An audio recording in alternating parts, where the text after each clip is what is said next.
Yandırgan neydeydiken çırak, küydürgen neydeydiken pırak. Köyüp turup ya süyemsen, küydürgüçe ketkine ayırak. Yarı yok ne bir çare deydu, yarı yok ne hem yerleydu. Yaralgan biz cüptümüz bilen, tenha yürsek deydu. Yarı yok ne bir çare deydu, yarı yok ne hem yerleydu.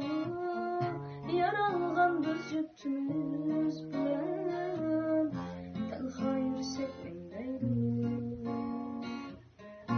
Lale dedim ah, yanılmadım keçiler bırak. Küldürmedim küydürgen bilen, köz kısmayla ketkine umak. Lale dedim ah, yanılmadım keçiler bırak. Küldürmedim küydürgen bilen, köz kısmayla ketkine umak. Yarı yok ne bir çare deydu, yarı yok ne hem yekleydu.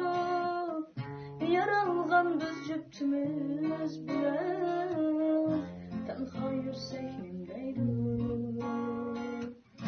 Yarı yok ne bir çare deydu, yarı yok ne hem yekleydu.